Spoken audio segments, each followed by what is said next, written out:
ಎಲ್ಲರಿಗೂ ನಮಸ್ಕಾರ. ಇಲ್ಲಿ ಬಂದಿರತಕ್ಕಂಥ ಎಲ್ಲ ನನ್ನ ಮಾಧ್ಯಮ ಮಿತ್ರರೇ ಹಾಗೂ ನನ್ನ ಚಿತ್ರತಂಡದವರು ಹಾಗೂ ನಮ್ಮ ಫ್ಯಾಮಿಲಿ ಎಲ್ಲ ನನ್ನ ಸ್ನೇಹಿತರಿಗೆ ಹಾಗೆ ನನ್ನ ಫಾರೆಸ್ಟ್ ಚಿತ್ರದ ಪ್ರೊಡ್ಯೂಸರ್ನ ಕರೆಗೆ ಹೋಗ್ಬಿಟ್ಟು ಬಂದಿದ್ದಾರೆ ಹಾಗೂ ಎಲ್ಲ ನನ್ನ ಸ್ನೇಹಿತರಿಗೆ ಹಾಗೆ ನಮ್ಮ ಸ್ಟ್ಯಾಂಡಪ್ ಕಾಮಿಡಿ ನಿನ್ನೆ ಶುರು ನೋಡಿದ ತಕ್ಷಣ ಫೋನ್ ಮಾಡಿದೆ ಅಜಯ್ ರಾಥೋಡ್ಗೆ ಪತ್ತವ್ರವ್ರಿಗೆ ಅವ್ರನ್ನ ಕರೆಬಿಟ್ಟು ನಮ್ಮ ಕಾರ್ಯಕ್ರಮಕ್ಕೆ ಬಂದಿದೆ. ಧನ್ಯವಾದಗಳು. ಮೊದಲಾಗಿ ನನ್ನ ಚಿತ್ರತಂಡದವರು ಸರ್ ಇವತ್ತು ನಾನು ಸರ್ಪ್ರೈಸ್ ಅಂತ ಹೇಳ್ತಿದ್ದೆ. ನನಗೂ ಗೊತ್ತಿರಲಿಲ್ಲ ಇವತ್ತು ಟೀಸರು ಮತ್ತು ಟೈಟಲ್ ರಿವೀಲ್ ಮಾಡ್ತಾರೆ ಅಂತ ಚೂರು ಗೊತ್ತಿತ್ತು, ಬಟ್ ಸಡನ್ ಆಗಿ ಏನು ತೋರಿಸೇ ಇರಲಿಲ್ಲ ಡೈರೆಕ್ಟ್ರು. ಓಕೆ ಎಲ್ಲ ಮಾಡ್ತಾರೆ ಅಂತ ಇವತ್ತು ನಂಗೊಂದು ನನ್ನ ಬರ್ತ್ಡೇಗೆ ಒಂದು ಸರ್ಪ್ರೈಸ್ ಗಿಫ್ಟ್ ಕೊಟ್ಟಿದ್ದಾರೆ ಎಲ್ಲ ಚಿತ್ರತಂಡಕ್ಕೆ. ನನ್ನ ಧನ್ಯವಾದಗಳು, ಥ್ಯಾಂಕ್ ಯು. ಅದನ್ನು ಬೆಳಗ್ಗೆ ನಾನು ಹೇಳ್ತಾ ಇದ್ದೇನೆ ಡೈರೆಕ್ಟ್ರಿಗೆ, ನಾನು ಫೋನ್ ಎತ್ತಿ ಕತೆ ಓಕೆ ಆದ ತಕ್ಷಣ ನಂಗೆ ಟೆನ್ಷನ್ ಕೊಟ್ಬಿಟ್ಟೆ ನೋಡು, ಪ್ರೊಡಕ್ಷನ್ದು ಟೆನ್ಷನ್ನು. ಯಾಕೆಂದರೆ ನಾನು ಯಾರ್ದು ಯೂಶಲಿ ಫೋನ್ನ ಅವಾಯ್ಡ್ ಮಾಡಲ್ಲ, ಯಾರ್ದು ಇದ್ರು ಮಾಡ್ತೀನಿ. ಒಂದು ಸುಮಾರು ಸತಿ ಕಾಲ್ ಮಾಡ್ತಾ ಇದ್ದೆ ಒಂದು 5-6 ತಿಂಗಳ ಹಿಂದೆ, ನಾನು ಎತ್ತೇ ಇರಲಿಲ್ಲ. ಮತ್ತೆ ಫೋನ್ ಮಾಡಿದಾಗ ಕತೆ ಹೇಳ್ಬೇಕು ಸರ್, ಕತೆ ಹೇಳ್ಬೇಕು ನೋಡಿ, ನೀನು ಕತೆ ಹೇಳಿದಕ್ಕೆ ಇನ್ನೊಂದು ಪ್ರೊಡಕ್ಷನ್ ಮಾಡೋ ಟೆನ್ಷನ್ ಬೇರೆ ಸಿಕ್ಬಿಡ್ತು ಅಂತ. ಇಲ್ಲ, ಕತೆ ನಾವೇ ಮಾಡಬೇಕು ಅನ್ನಿಸ್ತು, ಅಷ್ಟು ಚೆನ್ನಾಗಿತ್ತು ಕತೆ. ಒಂದು ಸ್ಟ್ಯಾಂಡಪ್ ಕಾಮಿಡಿಯನ್ ಬಗ್ಗೆ ಯಾರೂ ಮಾಡಿಲ್ಲ. ಹಾಗೆ ನನ್ನ ಪ್ರೊಡಕ್ಷನ್ಗೆ ನಮ್ಮ ಕೋ ಪ್ರೊಡ್ಯೂಸರ್ ಆಗಿ ನನ್ನ ಸ್ನೇಹಿತರೆಲ್ಲ ರವಿಕುಮಾರ್ ಅವರು, ರಾಹುಲ್, ರವೀನ್ ಅವರು, ವೇಣುಗೋಪಾಲ್ ಸರ್, ಹಾಗೆ ಅಂಜನ್ ಮತ್ತು ಮಹೇಶ್ ಅಂತ ಬಂದಿಲ್ಲ, ಎಲ್ಲ ಸೇರಿದ್ರು ನಮ್ಮ ಕೋ ಪ್ರೊಡ್ಯೂಸರ್ ಆಗಿ. ಹಾಗೆ ಒಂದು ನಮ್ಮ ಕಂಪ್ನಿನೂ ಸ್ಟಾರ್ಟ್ ಆಯಿತು. ಶೂಟಿಂಗು ಈಗ 75% ಆಲ್ಮೋಸ್ಟ್ ಮುಗಿಸಿದ್ದೀವಿ ಎಲ್ಲ ಬೆಂಗಳೂರು ಸುತ್ತಮುತ್ತ. ಇನ್ನೊಂದು ಲಾಸ್ಟ್ ಶೆಡ್ಯೂಲ್ ಬಂದ್ಬಿಟ್ಟು ನಾಡಿದ್ದು ಜನವರಿ ಫಸ್ಟ್ ವೀಕಿಂದ ಸ್ಟಾರ್ಟ್ ಮಾಡ್ತಾ ಇದೀವಿ. ಸೊ ಈ ಜನವರಿಲಿ ಶೂಟಿಂಗ್ ಎಲ್ಲ ಕಂಪ್ಲೀಟ್ ಆಗುತ್ತೆ. ಒಂದು ಸಾಂಗ್ ಮಾತ್ರ ಬ್ಯಾಲೆನ್ಸ್ ಇರುತ್ತೆ. ಮೇ ಬಿ ಜನವರಿ ಎಂಡ್ ಅಥವಾ ಫೆಬ್ರವರಿ ಫಸ್ಟ್ ವೀಕಲ್ಲಿ ಮುಗಿಸ್ತೀವಿ. ಮುಂದಿನ ವರ್ಷದಲ್ಲಿ 2025 ನಮ್ಮ ಮೂವಿ ರಿಲೀಸ್ ಆಗುತ್ತೆ. ಚೆನ್ನಾಗಿ ಬಂದಿದೆ ಅಂದ್ಕೊಂಡಿದ್ದೀನಿ. ಎಲ್ಲರೂ ಫುಲ್ ಸಪೋರ್ಟ್ ಮಾಡಿದ್ದಾರೆ ನಮಗೆ. ಮ್ಯೂಸಿಕ್ ಡೈರೆಕ್ಟರ್ ಆಗಿರ್ಬೋದು, ನಮ್ಮ ಎಡಿಟರ್ ಆಗಿರ್ಬೋದು, ಕೊರಿಯೋಗ್ರಾಫರ್, ಎಲ್ಲ ನಮ್ಮ ಹೋಲ್ ಚಿತ್ರತಂಡ ನಮಗೆ ತುಂಬಾ ಸಪೋರ್ಟ್ ಮಾಡಿದ್ದಾರೆ. ಥ್ಯಾಂಕ್ ಯು ಎಲ್ಲ. ಯಾಕೆಂದರೆ ನಾವು ಒಬ್ಬರಿಂದ ಒಂದು ಚಿತ್ರ ಆಗಲ್ಲ, ಇಡೀ ಚಿತ್ರತಂಡ ಎಲ್ಲ ಸೇರಿಕೊಂಡು ಅವ್ರ ಎಫರ್ಟ್ ಇದ್ದರೆ ಮಾತ್ರ ಒಂದು ಚಿತ್ರ ಆಗುತ್ತೆ. ಹಾಗೆ ನಮ್ಮ ಪ್ರೊಡಕ್ಷನ್ ಮ್ಯಾನೇಜರ್ ಬಂದಿದ್ದಾರೆ, ಅವರಿಗೂ ಧನ್ಯವಾದಗಳು. ತುಂಬ ಚೆನ್ನಾಗಿ ಕಂಟ್ರೋಲ್ ಮಾಡ್ತಾರೆ ಪ್ರೊಡಕ್ಷನ್ನ ಅವರು ಮತ್ತು ಚೆಂಗಪ್ಪ ಸೇರಿ. Thank you. ಇನ್ನೇನು ಮುಂದಿನ ದಿನಗಳಲ್ಲಿ ಮತ್ತೆ ಕೆಲವು ಅಪ್ಡೇಟ್ಗಳು ಕೊಡ್ತೀವಿ. ಬಂದಾಗಿ ಇವತ್ತಿನ ಕಾರ್ಯಕ್ರಮಕ್ಕೆ ಬಂದಿದ್ದಕ್ಕೆ ಎಲ್ಲರಿಗೂ ಧನ್ಯವಾದಗಳು. Thank you. ಕರ್ಣನ್ ಪಟ್ಟು ಸೆಂಟರ್. ಹರಿದ ಹಳೆ ರೇಷ್ಮೆ ಜರಿ ಸೀರೆಗಳಿದ್ರೆ ಬಿಸಾಕಬೇಡಿ, ಇವರಿಗೆ ಕೊಟ್ರೆ ಸ್ಪಾಟ್ ಅಲ್ಲೇ ಕೈ ತುಂಬಾ ದುಡ್ಡು. ಇನ್ನು ಡೀಟೇಲ್ಸ್ ಬೇಕು ಅಂದ್ರೆ 6380413916 ಈ ನಂಬರ್ಗೆ ಕಾಲ್ ಮಾಡಿ.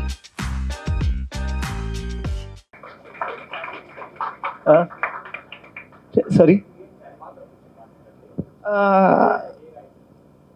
ಇಲ್ಲ, ಫಸ್ಟ್ ಅವ್ರ ಕತೆ ಹೇಳಿದ್ರು. ಅದು ಅವನು ಯೂಶಲಿ ಸ್ಟ್ಯಾಂಡಪ್ ಕಾಮಿಡಿಯನ್. ಅವನಲ್ಲಿ ಏನು ಪೇನ್ ಇರುತ್ತೆ, ನೀವು ಹೇಳ್ತಾ ಇದ್ರಿ ಸ್ಟ್ಯಾಂಡಪ್ ಕಾಮಿಡಿ ಮಾಡ್ತಾರೆ, ಅವ್ರಿಗೇನೋ ಬ್ಯಾಕ್ಗ್ರೌಂಡಲ್ಲಿ ಪೇನ್ ಇರುತ್ತೆ, ಅವ್ರ ಮುಖದಲ್ಲಿ ನಗು, ಮನಸ್ಸಲ್ಲಿ ಏನೋ ಪೇನ್ ಇರುತ್ತೆ ಅಂತ. 100% ಇಲ್ಲಿ ಆ ಥರದ್ದೇ ಒಂದು ಕ್ಯಾರೆಕ್ಟರ್ನ ಇವರು ಆ ಮೂವಿನ ಒಂದು ಇದು ಮಾಡಿದ್ದಾರೆ. ಸ್ಕ್ರಿಪ್ಟ್ ತುಂಬ ಖುಷಿ ಆಯಿತು. ಯಾಕೆಂದರೆ ನಮ್ಮಲ್ಲಿ ಏನೇ ನೋವಿದ್ರು ಆ ನೋವು ಕಾಣಿಸ್ತಲೇ ನಾನು ಹೊರಗಡೆ ಹೋಗಿ ನೊಬ್ಬರು ನಗ್ಸೋದು ಇದೆಲ್ಲ ತುಂಬ ಚಾಲೆಂಜ್. ಈಗ ನನ್ನ ಹಿಂದಿನ ಚಿತ್ರಗಳಲ್ಲಿ ಡೈಲಾಗ್ಸ್ಗಳನ್ನೆಲ್ಲ ನೋಡಿಕೊಂಡು ಆ ಥರ ಕಾಮಿಡಿ ಇಲ್ಲಿ ಸ್ಟ್ಯಾಂಡಪ್ ಕಾಮಿಡಿ ಅಂದರೆ ಇಮಿಡಿಯೇಟ್ ಆಗಿ ಅವ್ರು ನಮ್ಮನ್ನು ನಗಿಸ್ತಾರೆ. ಅದು ತುಂಬ ಚಾಲೆಂಜಿಂಗ್. ನೆನ್ನೆ ಶೋ ನೋಡಿದಾಗ ನನಗೆ ಗೊತ್ತಾಯಿತು. ನಮ್ಮನ್ನು ಮಾತಾಡಿಸ್ತಾನೆ ನಮಗೆ ನಗು ಬರ್ತಿತ್ತು. ಅದು ಹೇಳಿದ್ನಲ್ಲ, ನೆನ್ನೆ ಪೇ ಮಾಡಿ ಹೋಗಿ ಕೂತ್ಕೊಂಡ್ವಿ. ಹಿಂದಿನ ಸಾಲಲ್ಲಿ ನಾವು ಕೂತಿದ್ದೆ. ಆಮೇಲೆ ಶೋ ಮುಗಿದ್ಮೇಲೆ ಹೇಳಿದ್ವಿ, ನಾವು ನಿಮ್ಮ ಸ್ಟ್ಯಾಂಡಪ್ ಕಾಮಿಡಿಯನ್ ಮೇಲೆ ಒಂದು ಮೂವಿ ಮಾಡ್ತಾ ಇದೀವಿ, ನಿಮ್ದು ಏನಾದ್ರು ದಯವಿಟ್ಟು ಇನ್ಪುಟ್ಸ್ ಇದ್ರೆ ಕೊಡಿ, ಮೂವಿ ಇನ್ನೂ ಚೆನ್ನಾಗಿ ಮಾಡೋಣ ಅಂತ. ಅದಕ್ಕೆ ಒಪ್ಕೊಂಡ್ರು ಪಾಪ ನಮ್ಮ ಮಾರೋಡಿ ಅಜಯ್ ರಾಧ. ತುಂಬಾ ಚೆನ್ನಾಗಿತ್ತು ಅವ್ರು ನೆನ್ನೆ ಶೋ. ನೀವು ದಯವಿಟ್ಟು ಖಂಡಿತವಾಗಿ ನೆಕ್ಸ್ಟ್ ಯಾವ್ದಾರು ಶೋ ಇದ್ರೆ ಅವ್ರ ಶೋಗೆ ಹೋಗಿ. ಹಾಗೆ ನಮ್ಮ ಪತ್ತರದವ್ರದ್ದು ಶೋಗೆ ಹೋಗಿ. ಅವರು ತುಂಬ ನಾರ್ತ್ ಕರ್ನಾಟಕ ಅಷ್ಟೇ ಎಲ್ಲ ತುಂಬ ಜನಗಳನ್ನ ನಗಿಸ್ತಾರೆ. ಹಾಗೆ ಅವ್ರು ನಮಗೆ ಸಪೋರ್ಟ್ ಮಾಡ್ತಾ ಇದ್ದಾರೆ. ಈ ಚಿತ್ರದಲ್ಲಿ ಡೈಲಾಗ್ ಬರೆದಿದ್ದಾರೆ, ಅದನ್ನು ನನಗೆ ನೆಕ್ಸ್ಟ್ ಆ್ಯಕ್ಟ್ ಮಾಡಬೇಕು. ನೆಕ್ಸ್ಟ್ ವೀಕಲ್ಲಿ ಅದು ಶೂಟ್ ಇದೆ. ಅದು ಚಾಲೆಂಜಿಂಗ್ ಆಗಿದೆ. ಹೇಗೆ ಮಾಡ್ತೀನಿ ನನಗೆ ಗೊತ್ತಿಲ್ಲ, ಬಟ್ ಡೈರೆಕ್ಟ್ರು ಮಾಡಿಸ್ತೇನೆ ಅನ್ನೋ ಒಂದು ಕಾನ್ಫಿಡೆನ್ಸ್ ಇದೆ. ಯಾಕೆಂದರೆ ಹೊಸ ಡೈರೆಕ್ಟರ್ ಆದ್ರೂ ನಮಗೆ ಹಳೆ ಡೈರೆಕ್ಟರ್ ಥರ ನನ್ನ ಹತ್ರ ಕೆಲಸ ತಗೋತಾನೆ. ನಾನೇನೇ ಆ್ಯಕ್ಟ್ ಮಾಡಿದ್ರೆ ಇಲ್ಲ ಸರ್ ಇನ್ನೊಂದು ಡೈರೆಕ್ಟ್ ಶಾರ್ಟ್ ತೆಗಿಬೇಕಂತ. ಸೊ ಅವನಲ್ಲಿ ಟ್ಯಾಲೆಂಟ್ ಇದೆ ಅನ್ನೋದು ಕಾಣುತ್ತೆ. ಸೊ ಒಳ್ಳೇದಾಗಲಿ, ಚೆನ್ನಾಗಿ ಚಿತ್ರ ಮಾಡ್ತಾನೆ ಅನ್ನೋ ಕಾನ್ಫಿಡೆನ್ಸ್ ಬಂದಿದೆ ಅನ್ನೋ. ಥ್ಯಾಂಕ್ ಯು ಸೋ ಮಚ್ ಎಲ್ಲ ಬಂದಿದ್ದಕ್ಕೆ. ನಿಮ್ಮ ಇದೇ ಥರ ಸಪೋರ್ಟ್ ಮುಂದೆನೂ ಇರಲಿ. ಹಾಗೆ ಎಲ್ಲರಿಗೂ ಹೊಸ ವರ್ಷದ ಹಾರ್ದಿಕ ಶುಭಾಶಯಗಳು ಅಡ್ವಾನ್ಸ್ ಆಗಿ ವಿಶ್ ಮಾಡ್ತಾ ಇದ್ದೀನಿ. ಎಲ್ಲ ಒಳ್ಳೇದಾಗಲಿ. 2025 ನಮ್ಮ ಚಿತ್ರರಂಗಕ್ಕೆ ಇನ್ನೂ ಒಳ್ಳೊಳ್ಳೆ ಚಿತ್ರಗಳು ಬರಲಿ, ಹಿಟ್ ಆಗಲಿ, ಚಿತ್ರರಂಗ ತುಂಬ ಬ್ಯುಸಿ ಆಗಲಿ ಅಂತ ದೇವರ ಹತ್ರ ಪ್ರಾರ್ಥಿಸ್ತೇನೆ. Thank you. ಎಲ್ಲರಿಗೂ ನಮಸ್ಕಾರ. ಸೊ ಡೈರೆಕ್ಟರ್ ಆಲ್ರೆಡಿ ಇಲ್ಲಿಂದ ಹೇಳ್ತಾರೆ ತುಂಬ ಕತೆ ಬಗ್ಗೆ ರಿವೀಲ್ ಮಾಡಬೇಡ ಅಂತ. ಸೊ ನಂದು ಕ್ಯಾರೆಕ್ಟರ್ ತುಂಬ ಸಸ್ಪೆನ್ಸ್ ಕ್ಯಾರಿ ಮಾಡುತ್ತೆ. ಸೊ ನಮ್ಮ ಡೈರೆಕ್ಟರ್ ಹೇಳ್ದಂಗೆ ಈ ಮೂವಿಯಲ್ಲಿ ಕಾಮಿಡಿ ಮಾತ್ರ ಅಲ್ಲ, ತುಂಬ ಸೆಂಟಿಮೆಂಟ್ಸ್ ಇನ್ವಾಲ್ವ್ ಆಗಿದೆ. ಸೊ ಅದನ್ನು ತುಂಬ ನೀಟಾಗಿ ಅಲೈನ್ ಮಾಡಿದ್ದಾರೆ. ಸೊ ನೀವು ಬಂದ್ಬಿಟ್ಟು ನೋಡಿದ ಮೇಲೇ ನಿಮಗೆ ಗೊತ್ತಾಗೋದು. ಸೊ ಅವ್ರು ಹೇಳ್ದಂಗೆ ಜನರನ್ನ ನಗಿಸೋದು it's not a easy task. So ನಿಮ್ಮದು ಸಪೋರ್ಟ್ ಹಾಗೇ ಇರಬೇಕು. ಸಿನಿಮಾ ಬನ್ನಿ ನೋಡಿ, ತುಂಬಾ ಖುಷಿ ಆಗುತ್ತೆ. 70% ಕಂಪ್ಲೀಟ್ ಆಗಿದೆ. So climax part it's the main thing, ಅದು ಪೆಂಡಿಂಗಲ್ಲಿದೆ. ಸೊ ಎಂಟೈರ್ ಟೀಮ್ ವರ್ಕ್ ಅಂತ ಹೇಳ್ಬೋದು. ಒಬ್ರದ್ದು ಸಪೋರ್ಟ್ ಇಲ್ಲ ಅಂತ ಹೇಳಿದ್ರೆ ಸಿನಿಮಾ ಆಗಲ್ಲ. ಸೊ ಎಲ್ಲಾರ್ದು ಸಪೋರ್ಟ್ ಇದೆ. Production house, direction team, technicians, art department ಎಲ್ಲನೂ ಅಷ್ಟೇ, ಎಲ್ಲ ತುಂಬ ಚೆನ್ನಾಗಿ ವರ್ಕ್ ಮಾಡ್ತಾ ಇದ್ದಾರೆ. ಸೊ ನಮ್ಮ ಹೀರೋ ಸರ್ ಜೊತೆನೂ ವರ್ಕ್ ಮಾಡೋಕ್ಕೆ ತುಂಬ ಚೆನ್ನಾಗಿತ್ತು. ತುಂಬ ಅವರು ವರ್ಕ್ ಓರಿಯೆಂಟೆಡ್ ಅಂತ ಹೇಳ್ಬೋದು. And even the production house ಹೊಸದು ನಮ್ಮ ರವಿಕುಮಾರ್ ಸರ್ ಅವರೆಲ್ಲ ತುಂಬಾ ಡೆಡಿಕೇಶನಿಂದ ಮಾಡ್ತಾ ಇದ್ದಾರೆ. ಅವರು US ಇಂದ ಬಂದುಬಿಟ್ಟು ತುಂಬ ಎಫರ್ಟ್ ಹಾಕಿ ಮಾಡ್ತಾ ಇದ್ದಾರೆ. So yeah, it's it. ಎಲ್ಲರಿಗೂ ಈ ಇವೆಂಟ್ಗೆ ಸುಸ್ವಾಗತ. ಸೊ ನಾನು ಒಬ್ಬನೇ ಅಲ್ಲ ಪ್ರೊಡ್ಯೂಸರ್, ನನ್ನ ಜೊತೆ ಇನ್ನೊಂದು 3-4 ಜನ ಇದ್ದಾರೆ. ಸೊ ನಾನು, ಮಹೇಶ್, ಆಮೇಲೆ Raveena and Rahul, and of course Gurunandan himself is also the producer. So production ಈ company was because of Gurunandan's effort ಆಗಿದ್ದು. ಸೊ ಎಲ್ಲರಿಗೂ ಸುಸ್ವಾಗತ ಈ ಇವೆಂಟ್ಗೆ. So thanks for coming, especially ಈಗ ಹಾಲಿಡೇ ಸೀಸನ್ ಬೇರೆ ಟೈಮ್ ಮಾಡ್ಕೊಂಡು ಬಂದಿದ್ದೀರಾ. ನಿಜವಾಗ್ಲೂ ಗ್ರೇಟ್ಫುಲ್ ಫಾರ್ ದ್ಯಾಟ್. ಆ್ಯಂಡ್ ಅದೇ ಇದುವರೆಗೆ ನಮ್ಮದು ಒಂದು 70% ಶೂಟಿಂಗ್ ಮುಗಿದಿದೆ. So the last schedule January 6th ಇಂದ ಶುರು ಆಗ್ತಾ ಇದೆ. So we are finishing the shooting by end of Jan. And release ಅಂದ್ಕೊಂಡಿರೋದು ನಾವು June-July that is what we have thought the releases. And again thank you once again, and please enjoy the event and I'll keep this short. Yeah, ಎಲ್ರಿಗೂ ನಮಸ್ಕಾರ. This is my first debut cinema. So Guru ಸರ್ಗೆ ಹೋಗಿ first ಕತೆ ಹೇಳಿದಾಗ ಅವರು first ಟೈಮೇ okay ಆಯಿತು, ನಾನೇ ಪ್ರೊಡಕ್ಷನ್ ಮಾಡ್ತೀನಿ, ಶೂಟ್ ಶುರು ಮಾಡೋಣ ಅಂತ. 75% ಶೂಟ್ ಕಂಪ್ಲೀಟ್ ಆಗಿದೆ. ಈಗ next month we are done with shoot, complete ಮುಗಿಸ್ಕೋತಾ ಇದ್ದೀವಿ. 75 ಕ್ಲೈಮ್ಯಾಕ್ಸ್ ಪೋರ್ಷನ್ ಒಂದು ಬಾಕಿ ಇದೆ. ಸೊ ಈಗ ಬೆಂಗಳೂರು ಸುತ್ತಮುತ್ತ ಶೂಟ್ ಮುಗಿಸ್ಕೊಂಡಿದ್ದೀವಿ. ನೆಕ್ಸ್ಟ್ ಸಾಂಗ್ಗೆ ಕಾಶ್ಮೀರ್ ಅಥವಾ ಲಡಾಖ್ಗೆ ಹೋಗೋ ಪ್ಲ್ಯಾನ್ ಇದೆ. ಅದು ಮುಗ್ದಿದ ತಕ್ಷಣ ನಮ್ಮದು ಸಿನಿಮಾ ರಿಲೀಸಿಗೆ ರವಿ ಸರ್ ಹೇಳ್ದಂಗೆ we are planning on April or May.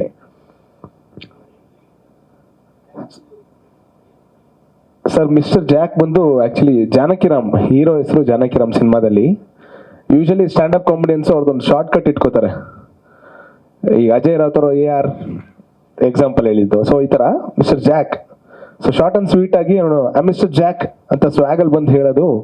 So ಅವನದು ಇದಿರುತ್ತೆ, ಲೈಕ್ ಒಂದು ನಮ್ದೊಂದು ಏನು ಹೇಳ್ತೀವಿ, ಒಂದು ಸರ್ ನೇಮು, ಒಂದು ಸ್ವೀಟ್ ನೇಮಲ್ಲಿ ಕರಿಬೇಕು ಅಂತ ಇರುತ್ತಲ್ಲ. ಸೊ ಈ ವಿಚಾರದಲ್ಲಿ ಮಿಸ್ಟರ್ ಜಾಕ್ ಅಂತ ಇಟ್ಕೊಂಡ್ವಿ. ಜಾನಕಿರಾಮ್ ಸಿನಿಮಾದಲ್ಲಿ ಹೆಸರು ಒಂದು. ಇಲ್ಲ, ಇದು ರೊಮ್ಯಾಂಟಿಕ್ ಕಾಮಿಡಿ, ರಾಮ್ ಕಾಮ್, ಒಂದು ಡ್ರಾಮಾ ಸರ್, ಫ್ಯಾಮಿಲಿ ಡ್ರಾಮಾ ನಡೆಯುತ್ತೆ. ಸೊ ಅದ್ರ ಮುಂಚೆ ಒಂದು ಸ್ಟ್ಯಾಂಡಪ್ ಕಾಮಿಡಿಯನ್ ಆಗಿರ್ತಾನೆ ಹೀರೋ. ಅವ್ರ ಲೈಫ್ ಸ್ಟೈಲೇ, ಈಗ ನಮ್ದು ಕೆಲಸ ಒಂದಾದರೆ ಹಾಬಿ ಒಂದಿರುತ್ತಲ್ಲ. ಸೊ ಹಾಬಿ ಅವ್ನು ಖುಷಿ ಕೊಡ್ತಾ ಇರೋದು, ಬೇರೆಯವ್ರ ಖುಷಿ ಕಾಣ್ತಾ ಇರೋದು ಸ್ಟ್ಯಾಂಡಪ್ ಕಾಮಿಡಿಯನ್ ಆಗಿ. ಸೊ ಯೂಶಲ್ ಆಗಿ ಸ್ಟ್ಯಾಂಡಪ್ ಕಾಮಿಡಿಯನ್ಸು ಅವರು ವರ್ಕ್ ಮಾಡ್ತಾ ಇರ್ತಾರೆ, ಅವ್ರ ಪಾರ್ಟ್ ಟೈಮು ಅಥವಾ ಒಂದು ಹಾಬಿಯಾಗಿ ಖುಷಿಗೋಸ್ಕರ ಮಾಡ್ತಾ ಇದ್ದಾರೆ ಸ್ಟ್ಯಾಂಡಪ್ ಕಾಮಿಡಿ. ಕರೆಕ್ಟ್ ಅಲ್ಲ ಸರ್? Yes sir. ಸರ್ ಅದೇ ಫಾರ್ಮೆಟ್ ಇಲ್ಲ, ಒಂದು ರಾಮ್ ಕಾಮ್, ಒಂದು ರೊಮ್ಯಾಂಟಿಕ್ ಕಾಮಿಡಿ, ಇದ್ರ ಮಧ್ಯೆ ಒಂದು ಎಮೋಷನಲ್.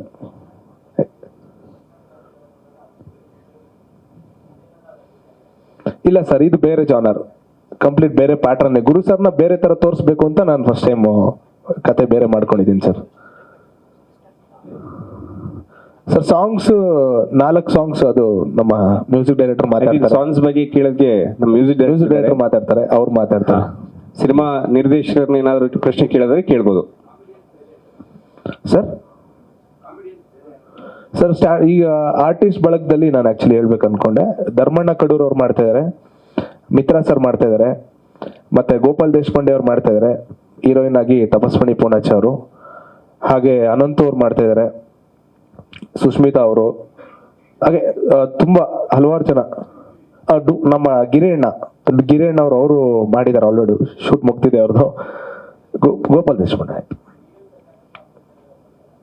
ಸರ್. ಸ್ಟ್ಯಾಂಡಪ್ ಕಾಮಿಡಿಯನ್ಸ್ನ ಅದೇ ಶೂಟ್ ಮಾಡ್ತಾ ಇದ್ದೀನಿ ಸರ್, ಅವರು ಇರ್ತಾರೆ. ಕಾರ್ತಿಕ್ ಪತ್ತರ್ ಅವ್ರು ಆ್ಯಕ್ಟ್ ಮಾಡ್ತಾ ಇದ್ದಾರೆ, ನಮ್ಮ ಸಿನಿಮಾದಲ್ಲಿ ಆ್ಯಕ್ಟ್ ಮಾಡ್ತಾ ಇದ್ದಾರೆ ಸರ್. ಅದನ್ನೇ ಸರ್ ಸಿನಿಮಾ ಮುಗಿದ್ಮೇಲೆ ತೋರ್ಸೋಣ ಅಂತ, ಸಿನಿಮಾ ಶೂಟ್ ಎಲ್ಲ ಆದ್ಮೇಲೆ ಸಿನಿಮಾ ನೋಡಿ ನಿಮ್ಗೆ ಗೊತ್ತಾಗುತ್ತೆ ವಿಚಾರ ಏನು ಹೇಳ್ತಾ ಇದ್ದೀನಿ ಅಂತ. ಬರೀ ಸ್ಟ್ಯಾಂಡಪ್ ಕಾಮಿಡಿ ವಿಚಾರನೇ ಇಲ್ಲ, ನಾನು ಹೇಳ್ದಂಗೆ ಒಂದು ರೊಮ್ಯಾನ್ಸ್ ಇರುತ್ತೆ, ಒಂದು ಫನ್ ಇರುತ್ತೆ, ಒಂದು ಎಮೋಷನ್, ಒಂದು ಅಳ್ಸೋದು. ಸೊ ಇದೆಲ್ಲ ಕಂಪ್ಲೀಟ್ ಒಂದು ಪ್ಯಾಕ್ಡ್ ಮೂವಿ ಅಂತ ಹೇಳ್ಬೋದು ಸರ್. ಹೌದು ಸರ್, ಸ್ಟ್ರೈಟ್ ಕನ್ನಡ. ಎಸ್, ಅಂದ್ರೆ ನಮ್ಮ ಟೆಕ್ನಿಷಿಯನ್ ಬಳಗ ಬಂತು ಅಂದ್ರೆ ನಮ್ಗೆ ಶಿವಸೇನಾ ಅವರು ಸಲಗ ಭೀಮಾ ಮಾಡಿದ್ರಲ್ಲ, ಅವರು DOP ಮಾಡ್ತಾ ಇದ್ದಾರೆ. ಕಿರಣ್ ರವೀಂದ್ರನಾಥ್ ಸರ್ ಅವರು first rank Raju Kannada medium Guru sir ಒಟ್ಟಿಗೆ ಮಾಡಿದ್ದು. ಎಡಿಟರ್ ಆಗಿ ಉದಯ್ ಅವರು ಅಂಡ್ ಫಸ್ಟ್ ಡೆಬ್ಯೂ ಅವ್ರದ್ದು ನಮ್ಮೊಟ್ಟಿಗೆ ಮಾಡ್ತಾ ಇದ್ದಾರೆ. ಆ್ಯಂಡ್ ಎಸ್, ಮೇಯ್ನು ನನಗೆ ಬ್ಯಾಕ್ ಬೋನ್ ಆಗಿ ನಿಂತಿರೋ ಚಂಗಪ್ಪ ಅವರು ತುಂಬ ಸಪೋರ್ಟ್ ಮಾಡ್ತಾ ಇದ್ದಾರೆ. ಅವ್ರಿಗೂ thank you so much. Yes, I hand over this Kiran sir, ಅವ್ರು ಮಾತಾಡಬೇಕು. ನಮ್ಮ ಸಿನಿಮಾದ ಮ್ಯೂಸಿಕ್ ಡೈರೆಕ್ಟರ್ ಕಿರಣ್ ರವೀಂದ್ರನಾಥ್ ಅವರು. ಎಲ್ಲರಿಗೂ ನಮಸ್ಕಾರ. ಮೊದಲನೇದಾಗಿ ಹುಟ್ಟುಹಬ್ಬದ ಶುಭಾಶಯಗಳು. ಹೀಗೆ ಪ್ರತಿ ವರ್ಷ ಒಳ್ಳೊಳ್ಳೆ ಸಿನಿಮಾಗಳು ಮಾಡ್ತಾ ಇರ್ರಿ ನೀವು ಅಂತ ನಾನು ಕೇಳ್ತೀನಿ. ಈ ನಮ್ಮ ಜಾಕ್ ಸಿನಿಮಾನಲ್ಲಿ ಒಟ್ಟು 4 ಸಾಂಗ್ ಪ್ಲ್ಯಾನ್ ಮಾಡಿದ್ದೀವಿ. ಮೊದಲೇ ಒಂದು ಹಾಡು ಟೈಟಲ್ ಸಾಂಗ್ನ ನಾವು MC ಬಿಜ್ಜು ಹತ್ರ ಹಾಡಿಸಿದ್ದೀವಿ. ಅದಾದ ನಂತರ ಒಂದು ಮೆಲೋಡಿ ಸಾಂಗ್ ಬರುತ್ತೆ. ಸೊ ಮೆಲೋಡಿ ಸಾಂಗ್ ಆದಮೇಲೆ 2 ಮೆಲೋಡಿ ಸಾಂಗ್ ಬರುತ್ತೆ, ಒಂದು ಪ್ಯಾಥೋ ಸಾಂಗ್ ಬರುತ್ತೆ. ಇನ್ನೂ ಪ್ಲ್ಯಾನ್ ಮಾಡ್ತಾ ಇದ್ದೀವಿ ಯಾರ ಹತ್ರ ಹಾಡಿಸ್ಬೇಕು ಅಂತ. ಹಾಗೆ ಒಂದು ಜಯಂತ್ ಕಾಯ್ಕಣಿಯವ್ರ ಹತ್ರ ಬರ್ಸಿದ್ದೀವಿ. ಹಾಗೆ ಒಂದು ಪ್ರಮೋದ್ ಮರುವಂತೆ ಅವ್ರು ಬರ್ತಿದ್ದಾರೆ ಹಾಡುಗಳನ್ನ. ಸೊ ಲೈನ್ ಅದು ನಂಗೆ ಜ್ಞಾಪಕ ಇಲ್ಲ. ಸೊ ಹೀಗೆ ಮುಂಚಿನ ಥರನೇ ತಮ್ಮ ಒಂದು ಸಪೋರ್ಟ್ ನಮ್ಮ ಮೇಲೆ ಇರಲಿ, ನಮ್ಮ ಚಿತ್ರತಂಡದ ಮೇಲೆ ಇರಲಿ ಅಂತ ನಾನು ಕೇಳ್ಕೊಳ್ತೀನಿ ಸರ್. ಧನ್ಯವಾದಗಳು. ಹಾಯ್, ಏನು ಎನರ್ಜಿ ಇದೆ, ಇದು ಮೂವಿ ಬರೋ ಎನರ್ಜಿನ ಟೈಟಲ್ಗೆ. ಚೆನ್ನಾಗಿ ಸ್ನ್ಯಾಕ್ ತಿದ್ದು ಎಲ್ರಿಗೂ ನಿದ್ದೆ ಬಂದ್ಬಿಟ್ಟಿದೆ. But thank you. ನಾನು ಅನ್ಪ್ರಿಪೇರ್ಡ್ ಇದಕ್ಕೆ, ನನಗೆ ಗೊತ್ತಿರಲಿಲ್ಲ ನಾನು ಇಲ್ಲಿ ಬರ್ತೀನಂತ. ನನಗೆ ಸಡನ್ ಆಗಿ ಕಾಲ್ ಮಾಡಿಬಿಟ್ಟು ಆಫೀಸಿಂದ ಓಡ್ ಬನ್ನಿ, ಇಲ್ಲಿ ನಮಗೆ ಇವೆಂಟ್ ಲಾಂಚ್ ಮಾಡಬೇಕು, ಟೈಟಲ್ ಲಾಂಚ್ ಅಂದ್ಬಿಟ್ಟು ಬಂದೆ. 3 ಆಕ್ಸಿಡೆಂಟ್ ಮಿಸ್ ಮಾಡ್ಕೊಂಡು ಬಂದೆ ಜೊತೆಲಿ. Thank you. ಯಾರಿಗೂ ಏನು ಕೇರ್ ಅಂತೂ ಇಲ್ಲ. ಎಷ್ಟು ಜನ ನನ್ನ ವಿಡಿಯೋ ನೋಡಿದ್ದೀರಾ ಬೈ ದ ವೇ? ಗೊತ್ತಾ ನಾನು ಮಾರ್ವಾಡಿ, ಹುಟ್ಟಿದ್ದು 7 ಗಂಟೆ ಬೆಳಿಗ್ಗೆ, ಯಾಕಂದರೆ 10 ಗಂಟೆಗೆ ಅಂಗಡಿ ತೆಗಿಬೇಕಾಗಿತ್ತು. ಆ ಜೋಕ್ ತುಂಬ ವೈರಲ್ ಇದೆ. ಸ್ಟ್ಯಾಂಡಪ್ ಕಾಮಿಡಿ ಬಗ್ಗೆ ಮೂವಿ ಯಾಕೆ ಮಾಡಿದ್ದಾರೆ ಅಂತ ನನಗೂ ಗೊತ್ತಿಲ್ಲ. So it's very new. ಕನ್ನಡಲ್ಲಿ ಫಸ್ಟ್. ಬೇರೆ ಕಡೆ ಮೂವಿ ನೋಡಿದ್ದೀವಿ, ಇಂಗ್ಲೀಷಲ್ಲಿ ತುಂಬ ಇದೆ, ತೆಲುಗುವಲ್ಲಿದೆ, ಹಿಂದಿಯಲ್ಲಿದೆ. ಬಟ್ ಕನ್ನಡಲ್ಲಿ ಈ ಟಾಪಿಕಲ್ಲಿ ಇನ್ನೂ ಯಾರೂ ಮೂವಿ ಮಾಡಿಲ್ಲ. So congratulations on being the first guy ಈ ಮೂವಿ ಮಾಡೋದಕ್ಕೆ, ಈ ಟಾಪಿಕ್ ಬಗ್ಗೆ. ಬೇರೆ ಇನ್ನೂ ಜಾಸ್ತಿ ಮೂವಿ ಬಗ್ಗೆ ನನಗೂ ಗೊತ್ತಿಲ್ಲ. ಸೊ ನಿಮ್ಗೆ ಇವತ್ತು ರಿವೀಲ್ ಮಾಡ್ತೀವಿ, ನೆಕ್ಸ್ಟ್ ಹಂಗೆ ಟ್ರೇಲರಲ್ಲಿ ನೀವು ನೋಡ್ತೀರಾ. ಬಟ್ ಬೇರೆ ಏನು ಮಾತಾಡೋದು ನನಗೂ ಗೊತ್ತಿಲ್ಲ ಸರ್. ಒಂದು ಜೋಕ್ ಹೇಳ್ತೀನಿ ಬಿಡಿ. ನಾನು ಚಿಕ್ಕವನಿದ್ದಾಗ ಒಂದು ಸ್ಕೂಲ್ಗೆ ಹೋಗಿದ್ದೆ. ಎಂಥ ಡಬ್ಬಾ ಸ್ಕೂಲ್ ಇತ್ತಂದರೆ, ನನ್ನ ಸ್ಕೂಲ್ ಹೆಸರೇ ಮೈ ಸ್ಕೂಲ್.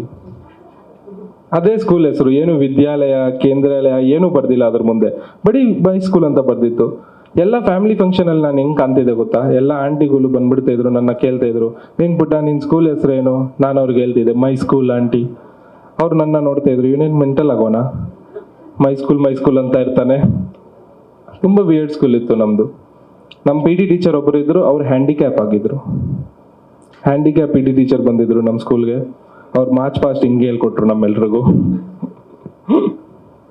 ಓಕೆ, ನನ್ನ ಟೈಮ್ ಒಂದು ಆಗಿದೆ ಅನ್ಸುತ್ತೆ. I will hand over back to next writer. ಆ ಡೈಲಾಗ್ ಕೂಡ ಈ ಮೂವಿಗೆ ಅವರೇ ಬರ್ದಿರೋದು. ಸೊ ಚಪ್ಪಾಳೆ ಕೊಡಿ ಫಾರ್. Thank you Ajay. ಏನಿಲ್ಲ, ಫಸ್ಟ್ ಅವ್ರು ಒಂದು ಪಾಸ್ ಕೊಟ್ರಲ್ಲ, ಅಲ್ಲೇ ಗೊತ್ತಾಯ್ತು ನನಗೆ ಎಷ್ಟದು ನಮ್ಮ ಸ್ಟ್ಯಾಂಡಪ್ ಕಾಮಿಡಿಯನ್ಸ್ ಯೋಗ್ಯತೆ ಅಂತ ಹೇಳಿ. ನಮ್ಮ ಅಜಯ್ ರಥ್ ಅವ್ರು ಇದ್ದಾರೆ, ಮತ್ತೆ ನಮ್ಮ ಜೊತೆ ಇನ್ನೊಬ್ರು ನಮ್ಮ ಪ್ರೀತಿಯ ಇವರು ಬಂದಿದ್ದಾರೆ ಅಲ್ಲಿಂದ. ನಮ್ಮ ಪ್ರೀತಿಯ ಇವರು, ಅಲ್ಲೇ ಗೊತ್ತಾಯ್ತು ನನ್ನ ಹೆಸರು ಅವ್ರಿಗೆ ಗೊತ್ತಿಲ್ಲ ಅಂತ. ಇದೆಲ್ಲ ಡೌಗಳು ಮಾಡೋದಿದೆ, ಯೂಶಲಿ ಪೊಲಿಟಿಷಿಯನ್ಸ್ ಮಾಡ್ತಾರೆ. ನಮ್ಮ ಜೊತೆ ಇವತ್ತಿನ ದಿವಸ ಇರ್ತಕ್ಕಂಥ ಅವ್ರ ಹೆಸರು ಯಾರ್ದು ಗೊತ್ತಿರಲ್ಲ, ಹಿಂದೆ PA ಬಂದು ಕಿವಿಗೆ ಹೇಳೋಗ್ತಿರ್ತಾನೆ. ಅಲ್ಲಿವರೆಗೂ ನಮ್ಮ ಪ್ರೀತಿಯ, ನಮ್ಮ ಅಚ್ಚುಮೆಚ್ಚಿನ ಮತ್ತಿನ್ನೊಂದು 2 ಭಾಳ ಖುಷಿ ಆಯ್ತು ನನಗೆ ಇಲ್ಲಿ ಇನ್ವೈಟ್ ಮಾಡಿದ್ರು ಸುಮಂತ್ ಅವರು. ಫಸ್ಟ್ ಹೆಂಗೆ ಭೇಟಿ ಆಯ್ತು ಅಂದ್ರೆ ಫೋನ್ ಮಾಡಿದ್ರು, ಹಿಂಗೆ ಒಂದು ಸ್ಟ್ಯಾಂಡಪ್ ಕಾಮಿಡಿ ಮೇಲೆ ಮೂವಿ ಮಾಡ್ತಾ ಇದ್ದೀವಿ, ಒಂದು ಎಕ್ಸ್ಪೆರಿಮೆಂಟಲ್ ಮೂವಿ ಥರ ಅಂದ್ರೆ ನನಗೆ ಎಕ್ಸ್ಪೆರಿಮೆಂಟಲ್ ಅಂದ್ರೆ ಶಾಕ್ ಆಯಿತು. ಯೂಶಲಿ ಈ ಎಕ್ಸ್ಪೆರಿಮೆಂಟಲ್ ಮೂವಿ ಅಂದರೆ ಈ ನಾಯಿಗಳ ಮೇಲೆ, ಬೆಕ್ಕಿನ ಮೇಲೆ, ಪ್ರಾಣಿ ಪಕ್ಷಿಗಳ ಮೇಲೆ, ಇಲ್ಲ ಎಕ್ಸ್ಟ್ರಾ ಟೆರೆಸ್ಟ್ರಿಯಲ್ ಎನಿಮಲ್ಸ್ ಏನಾರು ಇರ್ತಾವಲ್ಲ ಅಂಥದ್ರ ಮೇಲೆ ಮಾಡಿರ್ತಾರೆ. ಆಮೇಲೆ ಈ ಥಾಟ್ ಓಕೆ ಸ್ಟ್ಯಾಂಡಪ್ ಕಾಮಿಡಿಯನ್ಸು ಒಂದು ಟೈಪ್ ಹಾಗೆ ಈಗ ಯೂಶಲಿ ನಾ ಫಸ್ಟ್ ಯಾವ ಮನೆಗೂ ನಾ ಸ್ಟ್ಯಾಂಡಪ್ ಕಾಮಿಡಿ ಮಾಡ್ತೀನಿ ಅಂದ್ರೆ ಮಾಡನ್ನಲ್ಲ, ಯಾಕೆ ಇಂಜಿನಿಯರಿಂಗ್ ಮಾಡಲ್ಲ ಅಂತ ಕೇಳ್ತಾರೆ. ಇಲ್ಲಿ how many of you guys are ಇಂಜಿನಿಯರ್ಸ್ಗೆ? ಎಷ್ಟು ಜನ ಇಂಜಿನಿಯರ್ಸ್? ಒಂದು ಲೌಡ್ ಚೇರ್ ಹಾಕಿ. ಇಂಜಿನಿಯರ್ಸ್ ನೋಡ್ರಿ, ಅಷ್ಟೇ ಇಂಜಿನಿಯರಿಂಗ್ ಮಾಡತಾನೆ ಅಷ್ಟೇ ಎನರ್ಜಿ. ಏನು ಸರ್ ಇಂಜಿನಿಯರಿಂಗ್ ಮಾಡಿದವ್ರು ಇಂಜಿನಿಯರಿಂಗ್ ಬಿಟ್ಟು ಎಲ್ಲ ಮಾಡ್ತಾರೆ ಸರ್. ಎಲ್ಲರೂ ಅದೇ. ಮತ್ತು ಇಲ್ಲಿ ನ್ಯೂಸ್ ಚಾನಲ್ದವರು ಎಷ್ಟು ಜನ, ನನಗೆ ಭಾಳ ಭಯ ಫಸ್ಟ್ ಆಫ್ ಆಲ್. ಎಲ್ಲಿ ಬ್ರೇಕಿಂಗ್ ನ್ಯೂಸ್ ಹೇಳೋತ್ತಲ್ಲಿ ಇದ್ರೊಳಗೆ ಗದ್ದಲ್ದಾಗ ನಂದೇನು ಬ್ರೇಕ್ ಮಾಡ್ತಾರೆ ಅಂತ ಹೇಳಿ. ಬಟ್ ಭಾಳ ಖುಷಿ ಆಯ್ತು ಇಷ್ಟೊಂದು ಜನ ನ್ಯೂಸ್ ಚಾನಲ್ ಅವರು ಬಂದಾರ. ಸೊ ಅವರು ಹೇಳಿದ್ರು ಹಿಂಗೆ ಸ್ಟ್ಯಾಂಡಪ್ ಕಾಮಿಡಿಯನ್ ಮೇಲೆ ಮೂವಿ ಮಾಡತ್ತೀವಿ, ಸೊ ನೀವು ಒಂದು ಸ್ವಲ್ಪ ಸ್ಟ್ಯಾಂಡಪ್ ಕಾಮಿಡಿ ಬಿಟ್ಟು ಬರೀರಿ ಅಂದರು. ನಾನು ಏನ ಇವರು ಜೋಕ್ ಮಾಡಬಹುದು ಬಿಡು ಅಂತೇಳಿ ಸುಮ್ಮನೆ ಅಂದೆ. ಆಮೇಲೆ ಸೈಡಿಗೆ ಕರೆದ್ರು, ಸರ್ ಬನ್ನಿ ಒಂದು ಸ್ವಲ್ಪ ಪೇಮೆಂಟ್ ಸ್ವಲ್ಪ ಕಮ್ಮಿ ಇರುತ್ತೆ ಅಂದರು. ನಾ ಫಸ್ಟ್ ಒಪ್ಕೊಂಡ್ಬಿಟ್ಟೆ. ಯಾಕಂದ್ರೆ ನಾವು ಈಗ ಸ್ಟ್ಯಾಂಡಪ್ ಕಾಮಿಡಿ ಆರ್ಟಿಸ್ಟ್ ಹೆಂಗಂದ್ರೆ ಪೇಮೆಂಟ್ ಜಾಸ್ತಿ ಹೇಳಿದಾರೆ ಅಂದ್ರೆ ನಾವು ಒಪ್ಕೊಳ್ಳಲ್ಲ. ಯಾಕಂದ್ರೆ ನಮ್ಗೆ ಡೌಟ್ ಬರ್ತದೆ. ಯಾಕಂದ್ರೆ ನಮ್ಗೆ ಯಾರು ಅಷ್ಟು ರೊಕ್ಕ ಕೊಟ್ಟು ಕರೆಸಿ ನಗಕ್ಕೆ ಯಾರೂ ರೆಡಿ ಇರಲ್ಲ. ಯೂಶಲಿ ನಾವು ಯಾವ್ದಾರು ಶೋ ರಿಜೆಕ್ಟ್ ಮಾಡ್ಬೇಕಾಗಿತ್ತು ನಾವು ಬರಲ್ಲ ಸರ್ ಅನ್ನಲ್ಲ, ಜಾಸ್ತಿ ಪೇಮೆಂಟ್ ಹೇಳ್ತೀವಿ, ಅವರೇ ರಿಜೆಕ್ಟ್ ಮಾಡಿಬಿಡ್ತಾರೆ. ಸೊ ದ್ಯಾಟ್ ಈಸ್ ಹೌ ನಾವು ಕೆಲಸ ಮಾಡೋದು. ಇಲ್ಲಿ ನಾನು ಇಂಜಿನಿಯರಿಂಗೇ ಮಾಡಿದ್ದೆ. ನಾನು ಆಬ್ವಿಯಸ್ಲಿ ಇಂಜಿನಿಯರಿಂಗೇ ಮಾಡ್ಬೇಕು. ಬೆಂಗಳೂರಿಗೆ ಬಂದೀವಿ ಅಂದ್ರೆ ಇಂಜಿನಿಯರಿಂಗ್ ಮಾಡಲಿಲ್ಲ ಅಂದ್ರೆ ಬೆಂಗಳೂರೊಳಗೆ ಬಿಡಲ್ಲ ನಮಗೆ. ಇಂಜಿನಿಯರಿಂಗ್ ಮಾಡೀನಿ. ನಾ ಈಗ ಸದ್ಯಕ್ಕೆ ವರ್ಕ್ ಫ್ರಮ್ ಹೋಮ್ ಮಾಡತ್ತೀನಿ. ನಿಮ್ಗೆ ಗೊತ್ತಾ, ಸದ್ಯಕ್ಕೆ ನಾ ವರ್ಕ್ ಫ್ರಮ್ ಹೋಮ್. ನಮ್ಮ ಮ್ಯಾನೇಜರ್ ಪ್ರಕಾರ ನಾ ಈಗ ಕೆಲಸ ಮಾಡಕತ್ತೀನಿ. ಏನು ಕೆಲಸ? ಇಲ್ಲಿ ಕೆಲಸ ಮಾಡತ್ತೀನಿ. ಇವ್ರು ಹೇಳಿದ್ರಲ್ಲ ಬರೋ ಮುಂದೆ ಅಜಯ್ ಹೇಳಿದ್ರು ಟ್ರಾಫಿಕ್ ಒಳಗೆ ಸಿಕ್ಕಾಕೊಂಡು ಒಂದಿಷ್ಟು ಆಕ್ಸಿಡೆಂಟು ಇದು ಡಾಡ್ಜ್ ಆದವು ಅಂತ ಹೇಳಿ. ಸೊ ಆ್ಯಕ್ಚುಲಿ ಬೆಂಗಳೂರೊಳಗೆ ಒಂದು ಟ್ರಾಫಿಕ್ದು ಸಮಸ್ಯೆ ಐತೆ, ಹೌದಲ್ಲ? ಎಷ್ಟು ಜನ ಒಪ್ತೀರಿ ಮಾತನ್ನ? ಬೆಂಗಳೂರೊಳಗೆ ಟ್ರಾಫಿಕ್ ಒಳಗೆ ನಿಂತು ಭಾಳ ತಲೆ ಕೆಟ್ಟೋಗ್ಬಿಡ್ತದೆ. ಸಿಲ್ಕ್ ಬೋರ್ಡ್ ಅಂತೇಳಿ ಒಂದು ಸಿಗ್ನಲ್ ಅದು ಗೊತ್ತಾ? It is not silk board, it is spider net. ಒಳಗೆ ಹೋದ್ರೆ ಮುಗೀತು, ವಾಪಸ್ ಬರಲ್ಲ ನೀವು. ನಾನು ಅಲ್ಲಿ ನಿಂತು ಭಾಳ ನಂಗೆ ಟೆನ್ಷನ್ ಆದಾಗ ಒಬ್ಬರು ಸ್ವಾಮಿ ಹತ್ರ ಹೋದೆ, ಬಿಡದಿಲ್ಲ ಅಂದ್ರೆ ಆ ಸ್ವಾಮಿ ಅಲ್ಲ, ಬೇರೆಯವ್ರು ಇವರು, ಇನ್ನೊಬ್ರು ನಮ್ಮೂರು ಕಡೆಯವರು. ಅವ್ರ ಹತ್ರ ಹೋಗಿ ಹೇಳಿದೆ, ಸಾಹೇಬ್ರ ನಾ ಹಿಂಗೆ ಸಿಗ್ನಲ್ದಾಗ ನಿಂತಂದು ಟೆನ್ಷನ್ ಆಗ್ಬಿಟ್ಟದ, ಏನು ಮಾಡಲಿ ಅಂತ. ಸಿಗ್ನಲ್ದಾಗ ನಿಂತಾಗ ಟೈಮ್ ವೇಸ್ಟ್ ಮಾಡ್ಬಿಡು ಕಾರ್ತಿಕ್, ನೀನು ಟೈಮ್ ಯುಟಿಲೈಸ್ ಮಾಡು, ಏನಾದರೂ ಬರೀ ಅಂದರು. ನಾನು ಬರದೆ. ಏನು ಬರದೆ? ಸಿಗ್ನಲ್ಲಿ ನಿಂತಾಗ ಅವಳ ಕಂಡಾಕ್ಷಣ ನನಗಾಯಿತು ಮೊದಲ ನೋಟದ ಪ್ರೇಮ. ವಾವ ಅನ್ಬೇಕು ನೀವು. ಸಿಗ್ನಲ್ಲಿನಲ್ಲಿ ಅವಳ ಕಂಡಾಕ್ಷಣ ನನಗಾಯಿತು ಮೊದಲ ನೋಟದ ಪ್ರೇಮ, ಹತ್ತಿರ ಬಂದು ಕೆನ್ನೆ ಸವರಿ ಅವಳೆಂದಳು ಕಾಸು ಕೊಡೋ ಮಾಮ. ಎಲ್ಲಿ ಕೊಡ್ತೀರಿ ಕಾಸು? ಇದು ಯಾವ ಟೈಮ್? ಇದು ಡಿಮಾನಿಟೈಸೇಷನ್ ಟೈಮ್. ಜನವರ ಹೊಡೆದಾರ ಬಿಟ್ಟು ₹1 ಇಲ್ಲ ನನ್ನ ಹತ್ರ. ಏನು ಮಾಡ್ತೀರಿ ಇಂಥ ಪರಿಸ್ಥಿತಿ? ಯಾಕಂದ್ರೆ ನಮ್ಮ ಪ್ರಾಬ್ಲಮ್ ಏನಂದ್ರೆ ಇದು, ನಾವು ನಾರ್ತ್ ಕರ್ನಾಟಕದಿಂದ ಇಲ್ಲಿ ಬಂದವ್ರಿಗೆ ಸ್ವಲ್ಪ ಪ್ರಾಬ್ಲಮ್ ಸಿಗ್ನಲ್ದು. ಯಾಕಂದ್ರೆ ಇಲ್ಲಿ ಹೆಜ್ಜೆಗೆ ಒಂದೊಂದು ಸಿಗ್ನಲ್. ನಾವು ಒಂದು ಸಿಗ್ನಲ್ ದಾಟಿ ಎಲ್ಲಿಗೆ ಹೋಗ್ತೀವಿ ಅಂದ್ರೆ ಇನ್ನೊಂದು ಸಿಗ್ನಲ್ಗೆ ಹೋಗ್ತೀವಿ. ಟ್ರ್ಯಾಪ್ ಅದು. ನಮ್ಮೂರಾಗ ಹಂಗಲ್ಲ. ನಮ್ಮೂರಾಗ ಸಿಗ್ನಲ್ ಇರಲ್ಲ. ಸಿಗ್ನಲ್ ಇದ್ರೂ ಅದಕ್ಕೆ ಕಲ್ ತೊಗೊಂಡು ಹೊಡೆದಾಕ್ಬಿಡ್ತೀವಿ ನಾವು. ಇಲ್ಲ ಚಂದ ಇತ್ತಂದ್ರೆ ಲೈಟ್ ತೊಗೊಂಬಂದು ಮನೆಯೊಳಗೆ ಡೆಕೋರೇಷನ್ಗೆ ಹಾಕಿಬಿಡ್ತೀವಿ. ಅಂಥ ಸಿಚುವೇಶನ್. ನಂದು ನಾರ್ತ್ ಕರ್ನಾಟಕ. ಎಷ್ಟು ಜನ ಇಲ್ಲಿ ನಾರ್ತ್ ಕರ್ನಾಟಕದವ್ರು ಇದ್ದೀರಿ? ಏನು ಸೌಂಡೇ ಇಲ್ಲ? ಇದಾರೆ ಸರ್. ಏನು ನೀವು ಹಿಂದೆ ತಿರುಗಿ ನೋಡಿ, ಮೆಜಾರಿಟಿ ನಮ್ಮ ಕಡೆಯವರೇ. ಸೌಂಡ್ ಇಲ್ಲ. ಯಾಕಂದ್ರೆ ನೀವೆಲ್ಲ ಸೌತ್ ಕರ್ನಾಟಕಕ್ಕೆ ಬೆಂಗಳೂರಿಗೆ ಬಂದು ಸಾಫ್ಟ್ ಆಗ್ಬಿಟ್ರಿ ನೀವು. ಸಾಫ್ಟ್ ಆಗಿರಿ ನೀವು. ನಮ್ಮ ನಾರ್ತ್ ಕನ್ನಡ ಹೋಗಿ ಹಿಂಗೆ ಕೇಳ್ರಿ ನೀವು, ಯಾರಪ್ಪ ನಾ 3 ಅಂತ ಹೆಂಗೆ ಕೂತೆ ಹೊಡಿತಾರೆ ಗೊತ್ತೇನು? ರೂಫೇ ಮೇಲೆ ಹಾರಿ ಹೋಗ್ಬೇಕು. ಅದ್ರ ಸಲುವಾಗಿ ಒಂದು ಕವಿತೆ ಬರೆದಿದ್ದೆ ನಾನು. ದಕ್ಷಿಣ ಕರ್ನಾಟಕದ ಜನ ಸಭೆಯಲ್ಲಿ ಕಾಪಾಡೋರು ಮೌನ. ವಾವ ಅನ್ಬೇಕು. ದಕ್ಷಿಣ ಕರ್ನಾಟಕದ ಜನ ಸಭೆಯಲ್ಲಿ ಕಾಪಾಡೋರು ಮೌನ, ಉತ್ತರ ಕರ್ನಾಟಕದವರು ತಲೆ ಕೆಟ್ಟರೆ ಹೋಗೋ ನಿಮ್ಮ ಮೌನ. ಸೊ ಇಷ್ಟು ಮಾತಾಡೋದಕ್ಕೆ ಅವಕಾಶ ಕೊಟ್ಟಿದ್ದಕ್ಕೆ ತುಂಬ ಥ್ಯಾಂಕ್ಸು. ಈಗ ನಾವು ಸರ್ಗೆ ಪ್ರಶ್ನೆ ಕೇಳಬೇಕು. ನಿಮ್ಗೆ ಹೆಂಗೆ ಅನಿಸ್ತು ಸರ್? ಒಂದು ಮೈಕ್ ಕೊಡಿ ಸರ್ಗೆ ದಯವಿಟ್ಟು. ಮೇಲೆ ಬನ್ನಿ ಸರ್. ಹಲೋ. ಏನಕ್ಕೆ ಸರ್ ನಿಮಗೆ ಸ್ಟ್ಯಾಂಡಪ್ ಕಾಮಿಡಿಯನ್? ಅಲ್ಲ, ಫಸ್ಟ್ ರ್ಯಾಂಕ್ ರಾಜು ಆಗಿದ್ರಿ, ಅಲ್ಲಿ directly standup comedian. What a degrade. ಎಲ್ಲರಿಗೂ ನಮಸ್ಕಾರ. ಇಲ್ಲ, ಫಸ್ಟು ಸುಮಂತ್ ಬಂದು ಕತೆ ಹೇಳಿದಾಗ ನೀವು ಸ್ಟ್ಯಾಂಡ್ ಅಪ್ ಕಾಮಿಡಿನೋ, ಬಟ್ ಒಂದು ಎಮೋಷನಲ್ ಫ್ಯಾಮಿಲಿ ಡ್ರಾಮಾ ಇತ್ತು ಅದರಲ್ಲಿ, ಖುಷಿ ಆಯ್ತು. ಈ ತರದ್ದು ಒಂದು ಸ್ಟ್ಯಾಂಡ್ ಅಪ್ ಕಾಮಿಡಿಯನ್ ಬಗ್ಗೆ ಯಾರು ಪಿಕ್ಚರ್ ಮಾಡಿಲ್ವಲ್ಲ, ಇದ್ಯಾಕೆ ನಾವು ಮಾಡಬಾರ್ದು? ಯಾಕಂದ್ರೆ ಜನಗಳಿಗೆ ಇವತ್ತು ಸ್ಟ್ರೆಸ್ಫುಲ್ ಇದಲ್ಲಿದ್ದಾರೆ, ಅವ್ರಿಗೆ ನಗಿಸ್ಬೇಕು, ನಾವು ಅಳಿಸ್ಬಾರ್ದು, ನಗಿಸಿ ಅವ್ರನ್ನ ಖುಷಿಲ್ ತಗೊಂಡು ಹೋಗ್ಬೇಕು. ಅವ್ರು ಹೇಳ್ದಾಗ ಕತೆ ಖುಷಿ ಆಯ್ತು. ಆಮೇಲೆ ನಾನು ಎಲ್ಲೂ ಸ್ಟ್ಯಾಂಡ್ ಅಪ್ ಕಾಮಿಡಿಯನ್ ಶೋ ನೋಡಿಲ್ಲ. ನಿನ್ನೆ ಹೋಗಿದ್ದೆ ನಮ್ಮ ಅಜಯ್ ರಾಥೋಡ್ ಶೋ, ನಿನ್ನೆ ಕೋರ್ಮಂಗ್ಲ ಹೋಗಿ 1 hour ನಮ್ಗೆ ಗೊತ್ತಿಲ್ಲ ನಾನು ನಗ್ತಾ ಇದ್ವಿ.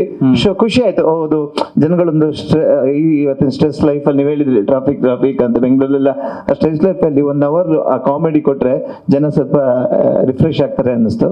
ಸೊ ಈ ಫಿಲ್ಮ್ ಅಲ್ಲೂ ಆ ಸ್ಟೋರಿ ಹೇಳಿದಾಗ ನನಗೆ ಇದರಲ್ಲೂ ಒಂದೇನೋ ಜನಗಳಿಗೆ ಖುಷಿ ಕೊಡ್ಬೋದು ಅನ್ನಿಸ್ತು. ಓಕೆ, ಅಂದ್ರೆ ನೀವು ಸ್ಟ್ಯಾಂಡ್ ಅಪ್ ಕಾಮಿಡಿಯನ್ ರೋಲ್ ಮಾಡ್ತೀನಿ ಅಂತ ನಿಮ್ ತಾಯಿಗೆ ಹೇಳಿದಾಗ ಅವ್ರು ಹೆಂಗಂದ್ರೆ, ಯಾಕಂದ್ರೆ ನಾನು ಸ್ಟ್ಯಾಂಡ್ ಅಪ್ ಕಾಮಿಡಿ ಆಗ್ತೀನಿ ಅಂದಾಗ, ಕಾಮಿಡಿಯನ್ ಆಗ್ತೀನಿ ಅಂದಾಗ ನಮ್ಮ ಅಮ್ಮ ಏನ್ ಹೇಳಿದ್ರು ಗೊತ್ತಾ, ಬೇಡ ಜನ ಎಲ್ಲ ನಗ್ತಾರೆ ಅಂದಿದ್ರು. ಇಲ್ಲ, ಜನಗಳನ್ನ ನಗಿಸ್ಬೇಕು ನಾವು. ಅದು ಅವ್ರಿಗೆ ಗೊತ್ತಿರಲ್ಲ. ನಿಮ್ಮ ಅಮ್ಮಂಗೆ ಏನ್ ಹೇಳಿಲ್ಲ, ಅವ್ರಿಗೆ ಪಿಕ್ಚರ್ ಮಾಡೋದಂದ್ರೆ ಖುಷಿ, ಆ ಕತೆ ಅವ್ರ ಥಿಯೇಟರ್ ಅಲ್ಲೇ ಹೋಗಿ ನೋಡೋದು. Okay okay okay. ಸೊ ಈ ಸಿನಿಮಾಲ್ ಸರ್, ಈ ಸ್ಟ್ಯಾಂಡ್ ಅಪ್ ಕಾಮಿಡಿಯನ್ ಅಂದ್ರೆ ನಾನು ಜಾಸ್ತಿ ಕೇಳಿದ್ರೆ ಮತ್ತೆ ಕತೆನೇ ಕೇಳ್ದಂಗೆ ಆಗ್ತದೆ, ಫ್ರೀಯಾಗಿ ಎಲ್ರಿಗೂ ಕಂಟೆಂಟ್ ಸಿಕ್ಬಿಡುತ್ತೆ, ಬೇಡ. ಹೆಂಗ ಅನಿಸ್ತಾರೆ ನಿಮ್ಗೆ ಸ್ಟ್ಯಾಂಡ್ ಅಪ್ ಕಾಮಿಡಿಯನ್ ಆಗಿ ಇದು ಮಾಡ್ಬೇಕಂದ್ರೆ? Have you ever felt as ಅಂದ್ರೆ ಸ್ಟ್ಯಾಂಡ್ ಅಪ್ ಕಾಮಿಡಿಯನ್ ಆಗೋದು ಕಷ್ಟನೋ ಈಸಿನೋ, ಹಿಂಗ್ ಮಾಡ್ಬೋದು ಹಂಗ್ ಮಾಡ್ಬೋದು? ಏನಲ್ಲ, ನನಗೆ ಫಸ್ಟ್ ಆಫ್ ಆಲ್ ಯಾವುದೇ ಕ್ಯಾರೆಕ್ಟರ್ ಮಾಡೋದಕ್ಕೆ ಒಂದು ಡಿಫ್ರೆಂಟ್ ಆಗಿರ್ಬೇಕು, ಅದು ಹೊಸ ತರ ಇರಬೇಕು, ಹೊಸ ಜನಗಳಿಗೆ ಏನು ಗೊತ್ತಿಲ್ಲದನ್ನ ನಾವು ಮೂವಿಲಿ ತೋರಿಸ್ಬೇಕು. ಹಾಗಾಗಿ ಈ ಸ್ಟ್ಯಾಂಡ್ ಅಪ್ ಕಾಮಿಡಿನ ನಾನು ನೋಡಿರ್ಲಿಲ್ಲ. ನಾನು ಅವರು ನಮ್ಮ ಡೈರೆಕ್ಟ್ರು ಯೂಟ್ಯೂಬ್ ಲಿಂಕ್ಗಳನ್ನ ಡೈಲಿ ನೋಡಿ ಸರ್ ಅಂತ ಶೋಗಳಿಗೂ ಕರಿತಿದ್ರು, ಕರೆಯಕ್ಕೆ ಹೋಗಕ್ ಆಗ್ತಿರ್ಲಿಲ್ಲ. ಯಾಕೆ ನೆಕ್ಸ್ಟ್ ವೀಕ್ ನಾನು ಸ್ಟ್ಯಾಂಡ್ ಅಪ್ ಕಾಮಿಡಿಯನ್ದೇ ಶೂಟ್ ಇರೋದ್ರಿಂದ ನಾನು ನೋಡ್ಲೇಬೇಕಿತ್ತು ಶೋನ. ಸೊ ನೆನ್ನೆ ಅದನ್ನ ನೋಡ್ಕೊ ಬಂದೆ, ಖುಷಿ ಆಯ್ತು. ಸೊ ನಾನು ಮಾಡಬಹುದು ಅನ್ನೋ ಒಂದು ಕಾನ್ಫಿಡೆನ್ಸ್ ಬಂತು ನನಗೆ. ಅಲ್ಲ, ನಿಮ್ಗೊಂದು ಅಡ್ವಾಂಟೇಜ್ ಸರ್, ಇವಾಗ ನೀವು stand up comedian role play ಮಾಡತ್ತೀರಿ. So if you tell a joke, ಯಾರು ನಗ್ಲಿಲ್ಲ ಅಂದ್ರೆ ನಾನು ಸ್ಟ್ಯಾಂಡ್ ಅಪ್ ಕಾಮಿಡಿಯನ್ ಅಲ್ಲ, ಬರೀ ಆಕ್ಟಿಂಗ್ ಮಾಡ್ತಾ ಇದ್ದೀನಿ ಅಂತ ಹೇಳ್ಬೋದು, ಮ್ಯಾನೇಜ್ ಮಾಡ್ಬೋದು. Thank you Karthik, thank you so much. Over to Chengappa. ಎಲ್ರಿಗೂ ನಮಸ್ಕಾರ, ಮಾಧ್ಯಮ ಮಿತ್ರದವ್ರಿಗೆ, ಫ್ರೆಂಡ್ಸ್ ಆ್ಯಂಡ್ ಫ್ಯಾಮಿಲೀಸ್. ಸಿನಿಮಾ ಬಗ್ಗೆ ಹೇಳಕ್ಕೆ ಮುಂಚೆ ಗುರು ಅಣ್ಣ ಬಗ್ಗೆ ಒಂದೆರಡು ಮಾತು ಹೇಳಲೇಬೇಕು. 2014ರಲ್ಲಿ ಚೆಂಗಪ್ಪ ನಂಗೆ ಪರಿಚಯ ಮಾಡಿಸಿದ್ದು. So first big thanks. ಯಾಕಂದರೆ ಮಂದಿ ಮನಿ ತ್ಯಾಕಿಸಲ್ಲಿ ಆಲ್ಮೋಸ್ಟ್ ಎಲ್ಲರೂ ಹೊಸಬ್ರಿಗೆ ಪ್ರೋತ್ಸಾಹ ಕೊಡ್ತಿದ್ದಾರೆ. ಡೈರೆಕ್ಟ್ರು ಹೊಸಬ್ರು, ಎಡಿಟ್ರಾಗಿ ನಾನು ಹೊಸಬ, ಹೀರೋಯಿನ್ ಹೊಸಬ್ರು. ಸೊ ಹಿಂಗೆ ಹೊಸಬ್ರು ತಂಡ ಸೇರಿಕೊಂಡು ಸಾರಿ ಗುರು ಅಣ್ಣ ತುಂಬ ಕ್ಲೋಸ್ ಆಗಿದ್ದು ಯಾಕೆ ಅಂದರೆ, ಫಸ್ಟ್ ನಮ್ಮೂರು ಕುದುರೆಮುಖ ಅಂತ ಹೇಳಿದ ತಕ್ಷಣ ನಮ್ಮ ಜಿಲ್ಲೆಯವರು ಅಂತ ತುಂಬ ಕ್ಲೋಸ್ ಆದರು. ಆಮೇಲೆ ಗುರು ಅಣ್ಣ ಬಗ್ಗೆ ಹೇಳ್ಬೇಕಂದ್ರೆ ತುಂಬ ಪಾಸಿಟಿವ್ ವ್ಯಕ್ತಿ. ಅವರು ಮೂಡಿಗೆರೆಯಿಂದ ಬೆಂಗಳೂರು ಬಂದಿರೋ ಒಂದು ಕಥೆನೇ ಸ್ಟೋರಿ ಮಾಡ್ಬೋದು. ತುಂಬ ಸತಿ ಹೇಳಿದ್ದೀನಿ ನಾನು ಅವ್ರ ಲೈಫ್ ಎಲ್ಲಿಂದ ಸ್ಟಾರ್ಟ್ ಮಾಡಿದ್ರು. ಸ್ಕೂಲ್ ಡೇಸಲ್ಲಿ ನಾವೆಲ್ಲ ಒದ್ದಾಡ್ತೀವಿ, ಫಸ್ಟ್ ರ್ಯಾಂಕ್ ಬರಬೇಕು, ಮನೇಲಿ ಹೇಳ್ತಾರೆ ಫಸ್ಟ್ ರ್ಯಾಂಕ್ ಬರಬೇಕು ಅಂತ. ಬಟ್ ಗುರು ಅಣ್ಣಂದು ಪಾಸಿಟಿವ್ ಥಿಂಗ್ಸ್, ಅದು ಹಾರ್ಡ್ ವರ್ಕ್ ಹೆಂಗಿದೆ ಅಂದರೆ, ಸಿನಿಮಾದಲ್ಲಿ ಬರ್ತಿದ್ದಂಗೆ ಫಸ್ಟ್ ರ್ಯಾಂಕ್ ರಾಜು ಅಂತ ಅವ್ರಿಗೆ ಒಂದು ಟೈಟಲ್ ಸಿಕ್ತು. ಸೊ ಕಮಿಂಗ್ ಟು ಸಿನಿಮಾ, ತುಂಬ ಸಿನಿಮಾ ಆನ್ಲೈನ್ ಎಡಿಟ್ರಾಗಿ ವರ್ಕ್ ಮಾಡಿದ್ದೀನಿ. ನಾನು ಡೈರೆಕ್ಷನ್ ಮಾಡೋ ಸಿನಿಮಾ ಎಡಿಟಿಂಗ್ ಬಿಟ್ಟರೆ ಬೇರೆ ಮಾಡ್ತಿರ್ಲಿಲ್ಲ. ಗುರು ಅಣ್ಣ ಕರೆದು, ಇಲ್ಲ ನಿಂಗೆ ಎಡಿಟಿಂಗ್ ಮಾಡು, ನಿನ್ನ ಮೇಲೆ ನಾನು ಕಾನ್ಫಿಡೆಂಟ್ ಇದೆ ಅಂತ ಹೇಳಿದ್ರು. ಸೊ 2 ಶೆಡ್ಯೂಲ್ ಮುಗ್ದು 75% ಎಡಿಟ್ ಆಗಿ ಸಿನಿಮಾ ನಾನು ಒಬ್ಬನೇ ನೋಡಿದ್ದೀನಿ, ನಾನು ಡೈರೆಕ್ಟ್ರು ಬಗ್ಗೆ ಹೇಳ್ಬೇಕಂದ್ರೆ, ಅವ್ರು ಬರೆದಿರೋ ಕಥೆಯಲ್ಲಿ ತುಂಬ ಕ್ಲಾರಿಟಿ ಇದೆ, ಒಂದು ಒಳ್ಳೆ ವಿಷನ್ ಇದೆ. ಸಿನಿಮಾ ಮಾಧ್ಯಮ ಅನ್ನೋದು ಜಸ್ಟ್ ಎಂಟರ್ಟೈನ್ಮೆಂಟ್ ಜೊತೆ ಒಂದು ಮೆಸೇಜ್ ಇರಬೇಕು ಅಂತ ಮಾಡಿರೋ ಅಂಥ ಕತೆ. ಎಲ್ಲೂ ನಿಮಗೆ ಮುಖ ಸಿಂಟ್ರಿಸೋ ಅಂತ ಅಥವಾ ಮುಜುಗರ ಆಗೋ ಅಂಥ ಕತೆ ಇಲ್ಲ. ಎಲ್ಲ ಥರ ಫ್ಯಾಮಿಲೀಸ್, ಎಲ್ಲ ಏಜ್ ಅವ್ರು ಬಂದು ನೋಡಿ, ಒಂದು 2 hours ಒಂದು ಒಳ್ಳೆ ಫೀಲ್ ಗುಡ್ ಸಿನಿಮಾ. ಆಮೇಲೆ ಅವ್ರವ್ರ ಪಾತ್ರಗಳನ್ನ ತುಂಬ ಚೆನ್ನಾಗಿ ಮಾಡಿದ್ದಾರೆ. ಗುರು ಸರ್ಗೂ ಇದೊಂದು ಒಳ್ಳೆ ಚಾಲೆಂಜಿಂಗ್ ಕ್ಯಾರೆಕ್ಟರು, ತಪಸ್ವಿನಿಗೂ ಅಷ್ಟೇ. ಹೀರೋಯಿನ್ ಅಂದ ತಕ್ಷಣ ಏನಾಗುತ್ತೆ, ಜನರಲಿ ಒಂದು ಗ್ಲಾಮರ್ಗೆ ಯೂಸ್ ಮಾಡ್ತೀವಿ ಅಂತ ಅಲ್ಲದೆ, ಪಾತ್ರ ತುಂಬ ಗಟ್ಟಿಯಾಗಿರೋಂಥ ಪಾತ್ರ, ತುಂಬ ಚೆನ್ನಾಗಿ ತೂಗಿದ್ದಾರೆ. ಗೋಪಾಲ್ ದೇಶಪಾಂಡೆ ಸರು ಅಷ್ಟೇ, ಒಂದು ವಿಭಿನ್ನವಾದ ಕ್ಯಾರೆಕ್ಟ್ರು. ಮಿತ್ರತ ಸರ್ದು ಅಷ್ಟೇ. ಯಾರೇ ಬಂದ್ರೂ ಪ್ರತಿಯೊಬ್ಬರಿಗೂ ಅವ್ರವ್ರದ್ದಾದ ಒಂದು ಇಂಪಾರ್ಟೆನ್ಸ್ ಇದೆ. ಅವ್ರವ್ರ ಕ್ಯಾರೆಕ್ಟರ್ನ ತುಂಬ ಚೆನ್ನಾಗಿ ತೂಗಿದ್ದಾರೆ. ಇನ್ನೇನು ವಿ ಆರ್ ಎಕ್ಸೈಟೆಡ್, ಅಂದರೆ ಆಡಿಯನ್ಸ್ ನೋಡಿ ಏನು ಹೇಳ್ತಾರೆ ಅನ್ನೋದನ್ನು ಕಾತರದಿಂದ ಕಾಯ್ತಾ ಇದ್ದೀವಿ. Thank you.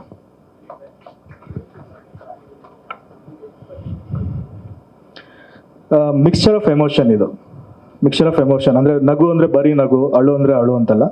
ಟೆಂಪೋ ಚೆನ್ನಾಗಿ ಯೂಸ್ ಮಾಡಿದ್ದೀವಿ ನಾವು. ರೈಟಿಂಗಲ್ಲಿ ತುಂಬ ಸ್ಟ್ರಾಂಗಾಗಿ ಬರ್ದಿರೋದ್ರಿಂದ ಎಡಿಟಿಂಗಲ್ಲಿ ನನಗೆ ಈಸಿ ಆಯಿತು.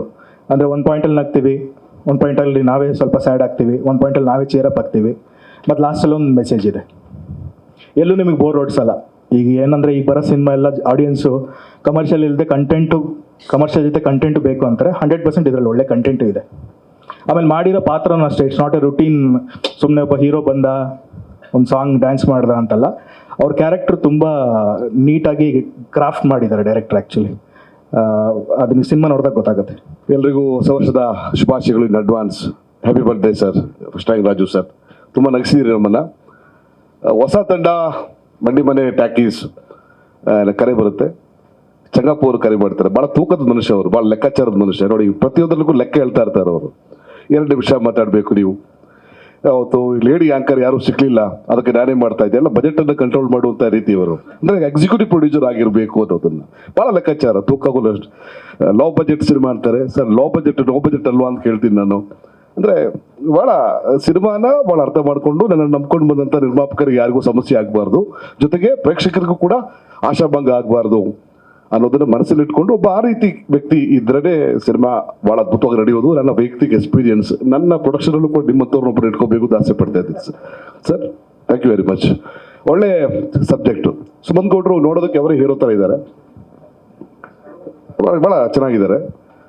ಅವ್ರು ನನಗೆ ಗೊತ್ತು, ನನಗೆ ಕಥೆಯನ್ನು ಭಾಳ ಚೆನ್ನಾಗಿ ನರೇಟ್ ಮಾಡಿದರು. ನನಗೆ ಭಾಳ ಇಷ್ಟ ಆಯಿತು. ನನ್ನ ಪಾತ್ರ ಭಾಳ ತೂಕದ ಪಾತ್ರ, ಅಂದರೆ ಭಾರದಲ್ಲ, ಭಾಳ ವಿಶೇಷವಾಗಿರುವಂಥ ಪಾತ್ರ. ನಾನು ಕತೆ ಹೇಳಿ ಹೋದ್ ಬೇರೆ ಹೋದಲ್ವ, ನನ್ನನ್ನು ಬಿಟ್ಟರೆ ಈ ಪಾತ್ರ ಯಾರು ತೂಗಬಲ್ಲರು ಅಂತ ಕೇಳಿದಾಗ ಸದ್ಯಕ್ಕೆ ಯಾರು ಇರಲಿಲ್ಲ ಅನಿಸುತ್ತೆ. ನನಗೋಸ್ಕರನೇ ಟ್ರೈಲರ್ ಮೇಡ್ ಕ್ಯಾರೆಕ್ಟರ್ ನನಗೋಸ್ಕರ ಈಗಿನ ಗೆಟಪ್ಪನ್ನೆಲ್ಲ ಬಳಸ್ಕೊಂಡು ಒಂದು ಲಾಯರ್ ಪಾತ್ರದಲ್ಲಿ ಕಾಣಿಸ್ಕೋತೀನಿ. ನ್ಯಾಯ ಕೊಡ್ತೀನಾ ಕೊಡಲ್ವಾ? ಲಾ ಓದಿ ಲಾಯರ್ ಆಗಿರುವಂಥ ಪಾತ್ರ. ತುಂಬ ಜನ ಲಾ ಮಾಡದೆ ಲಾಯರ್ ಹತ್ರ ಓಡಾಡ್ತಾರೆ. ಲಾ ಮಾಡಿ ಲಾಯರ್ ಆಗುವಂಥ ಪಾತ್ರ ಲಕ್ಷ್ಮೀಪತಿ ಅನ್ನೋ ಒಂದು ಪಾತ್ರ, ವಿಶೇಷವಾದ ಪಾತ್ರ. ನನ್ನ ಗೆಳೆಯರು, ಆತ್ಮೀಯ ಗೆಳೆಯರು, ಬಂಟಿ ಮೂಲಕ ಭಾಳ ಆತ್ಮೀಯರಾದಂಥವ್ರು, ಉದಯರು ನಮ್ಮ ಆತ್ಮೀಯರು. ಅವ್ರ ಮೂಲಕ ಈ ತಂಡ ನನಗೆ ಪರಿಚಯ ಆಗುತ್ತೆ. ಗುರು ನನಗೆ ಈಸ್ ವೆರಿ ಕ್ಲೋಸ್ ಫ್ರೆಂಡ್. ನನಗೆ ನಾನು ರಾಗ ಸಿನಿಮಾ ಮಾಡುವಾಗೆಲ್ಲ ನನಗೆ ತುಂಬ ಸಪೋರ್ಟ್ ಮಾಡಿದರು ನನಗೆ. ಹಾಗಾಗಿ ಹೊಸ ಪ್ರೊಡಕ್ಷನ್ ಅಂತ ಹೇಳಿದ ತಕ್ಷಣ ಒಬ್ಬ ನಿರ್ಮಾಪಕನಾಗಿ, ಕಲಾವಿದನಾಗಿ ಯಾರ ಜೊತೆ ನಿಂತ್ಕೋಬೇಕು ನನ್ನ ಆಸೆ ತುಡಿತ. ಹಾಗಾಗಿ ಈ ತಂಡದ ಜೊತೆ ಇದ್ದೀನಿ. ಭಾಳ ಖುಷಿ ಅನ್ನಿಸ್ತಾ ಇದೆ ಈ ತಂಡದ ಜೊತೆ ನನಗಿರುವಂಥದ್ದು. ಆಮೇಲೆ ಸುಮಂತ್ ಗೌಡರು ಖಂಡಿತ ಕನ್ನಡಕ್ಕೆ ಒಬ್ಬ ಪ್ರತಿಭಾವಂತ ನಿರ್ದೇಶಕರಾಗ್ತಾರೆ ಅನ್ನೋ ನಂಬಿಕೆ ಅವರ ಕತೆ ಹೇಳೋ ರೀತಿಯಲ್ಲೇ ನನಗೆ ಅನಿಸ್ತು. ಆಮೇಲೆ ಈ ಥರ ಹೊಸ ಅಲೆ ಚಿತ್ರಗಳು, ನ್ಯೂ ಟ್ರೆಂಡ್ ಸೆಟ್ಟಿಂಗ್ ಮೂವಿ ಬರಬೇಕು. ಇಂಥ ಯುವಕರು ನಮ್ಮ ಕನ್ನಡ ಸಿನಿಮಾವನ್ನು ದಡವನ್ನು ದಾಟಿಸುವಂಥ ಕೆಲಸ ಆಗಬೇಕು. ಈಗ ನಿಂತು ನೀರಾಗ್ಬಿಟ್ಟಿದೆ ಚಿತ್ರರಂಗ. ಹೋದ ವರ್ಷ ನೋಡಿದ್ದೀವಿ ನಾವು, ಈ ವರ್ಷ ನೋಡಿದ್ದೀವಿ ಸಾಲು ಚಿತ್ರಗಳ ಸೋಲು, ಯಶಸ್ವಿ ಕಾಣದೇ ಇರುವಂಥದ್ದು. 2-3 ಸಿನಿಮಾಗಳು ಮಾತ್ರ ಗೆದ್ದಿದೆ. ಬರುವ ವರ್ಷ 2025 ಭಾಳ ಯಶಸ್ವಿ ವರ್ಷ ಆಗುತ್ತೆ. ಸುಮಂತ್ ಗೌಡ್ರ ಹತ್ರ ಒಳ್ಳೊಳ್ಳೆ ನಿರ್ದೇಶಕರು ಬರ್ತಾರೆ. ಮಂಡಿ ಮನೆ ಅಂತ ಒಳ್ಳೆ ಪ್ರೊಡಕ್ಷನ್ ಹೌಸ್ ಬರುತ್ತೆ. ನಮ್ಮಂಥ ಕಲಾವಿದರಿಗೆ ಬೇಕಾದಷ್ಟು ಕೆಲಸ ಸಿಗುತ್ತೆ ಅನ್ನೋ ಆಶಾಭಾವನೆಯಲ್ಲಿ ಇದ್ದೀವಿ. ಖಂಡಿತ ಈ ಸಿನಿಮಾ ನಿರಾಶೆ ಮಾಡಲ್ಲ. ಅಷ್ಟು ಟೈಟ್ ಸ್ಕ್ರಿಪ್ಟ್ ಇದೆ. ಭಾಳ ಖುಷಿ ಅನಿಸ್ತದೆ. ಸ್ಟಾರ್ಟಪ್ ಕಾಮಿಡಿಯ ಮೇಲೆ ಸಿನಿಮಾ ಮಾಡ್ತಾ ಇದ್ದಾರೆ ಅಂತ ಹೇಳಿದ ತಕ್ಷಣ ನಾನು ಎಕ್ಸೈಟ್ ಆದೆ. ನನ್ನ ಕ್ಯಾರಿಯರ್ ಸ್ಟಾರ್ಟ್ ಮಾಡಿದ್ದು 1998 ಇಸ್ವಿಯಲ್ಲಿ ಶೇಖರ್ ಸುಮನ್ ಶೋನ ನೋಡಿ ಎಕ್ಸೈಟ್ ಆಗಿ ನಾನು ಅವತ್ತು ಸ್ಟ್ಯಾಂಡಪ್ ಕಾಮಿಡಿಯನ್ ಆಗಿ ಹೆಚ್ಚು ಕಮ್ಮಿ 5,000 ಶೋಗಳನ್ನು ನಾನು ಮಾಡಿದ್ದೆ. ಅದೆಲ್ಲ ನನಗೆ ನೆನಪು ಬಂತು. ಈಗ ನಾವೀಗ ಸ್ಪೈಡರ್ ಮ್ಯಾನಿಗೆ ವೆಬ್ ಬಿಲ್ಡ್ ಇದೆ, ಹೆಂಗಾಗಿದ್ದೀವಿ. ಕಾಮಿಡಿ ಇಲ್ಲ ನಮ್ಮ ಹತ್ರ ಈಗ, ಬರೀ ಟೆನ್ಷನ್ನು. ಭಾಳ ಕಷ್ಟದ ಕೆಲಸ ಕಾಮಿಡಿ ಮಾಡಿಸುವಂಥ ಕೆಲಸ, ಭಾಳ ಕಷ್ಟದ ಕೆಲಸ. I can understand. ನೀವು ಕಾಮಿಡಿ ನೋಡೋಕ್ಕೆ ಅಂತ ಟಿಕೆಟ್ ಕೊಟ್ಟು ಬಂದಾಗ ನಗ್ತೀವಿ ನಾವು, ಸುಮ್ಮನೆ ಬಂದಾಗ ಕಾಮಿಡಿ ಮಾಡಿದಾಗ ಯಾರು ನಗೋದಿಲ್ಲ. ಭಾಳ ಕಷ್ಟದ ಕೆಲಸ. You are doing a wonderful job. ನಿಮ್ಮ ಬಗ್ಗೆ ಸಿನಿಮಾ ಆಗ್ತಾ ಇದೆ, ನಮ್ಮ ಬಗ್ಗೆ ಸಿನಿಮಾ ಆಗ್ತಾ ಇದೆ. ಒಳ್ಳೇದಾಗುತ್ತೆ ನಂಬಿಕೆ ನನಗಿದೆ. ಎಲ್ರಿಗೂ ಒಳ್ಳೇದಾಗಲಿ. All the very best. Thank you very much sir. Thank you. ಎಲ್ರಿಗೂ ನಮಸ್ಕಾರ. First of all Mandi Mane ಟಾಕೀಸ್ಗೆ ಆ್ಯಂಡ್ ಡೈರೆಕ್ಟರ್ಗೆ ಥ್ಯಾಂಕ್ ಯು. ಗುರು ಸರ್ ಒಂದು 3 ದಿನ ಸಿಕ್ಕಿದ್ದಾರೆ ಪ್ರಾಕ್ಟೀಸಿಗೆ. ಪ್ರಾಕ್ಟೀಸ್ ಮಾಡಿಸಿ ಅವ್ರವ್ರ ಫ್ರೀ ಟೈಮಲ್ಲಿ ತುಂಬ ಡೆಡಿಕೇಟಾಗಿ ಬಂದು ಪ್ರಾಕ್ಟೀಸ್ ಮಾಡಿ ಒಂದು ಮಿಸ್ಟರ್ ಜಾಕ್ ಅನ್ನೋದೊಂದು ಟೈಟಲ್ ಮೇಲೆ ಒಂದು ಕಂಪೋಸ್ ಆಗಿರೋ ಚೆನ್ನಾಗಿದೆ, ತುಂಬ ಚೆನ್ನಾಗಿದೆ. ರ್ಯಾಪ್ ವರ್ಷನಲ್ಲಿರೋ ಸಾಂಗು. ಐ ಥಿಂಕ್ ಜಾಸ್ತಿ ಹೇಳ್ಬಿಟ್ರೆ ಮ್ಯೂಸಿಕ್ ಡೈರೆಕ್ಟ್ರು ಬೈದ್ಬಿಡ್ತಾರೆ ನನಗೆ. ಬಟ್ ಚೆನ್ನಾಗಿದೆ, ತುಂಬ ಚೆನ್ನಾಗಿ ಬಂದಿದೆ, ಮೂಡ್ ಬಂದಿದೆ ಸಾಂಗು. ಆ ಸಾಂಗ್ ನನಗೆ ಸಿಕ್ಕಿರೋದಕ್ಕೆ ಥ್ಯಾಂಕ್ ಯು. ಇಡೀ ತಂಡಕ್ಕೆ ಒಳ್ಳೇದಾಗಲಿ. Thank you. ನಮಸ್ಕಾರ. Thank you Abhishek. ಆ್ಯಂಡ್ ಡೈರೆಕ್ಟ್ರಲ್ಲಿ ಒಬ್ರು ಆ್ಯಕ್ಟರ್ ಇದ್ದಾರೆ, ಅವರು ಸಖತ್ತಾಗಿದೆ. ಅದೊಂದು ಆದಷ್ಟು ಜಲ್ದಿ.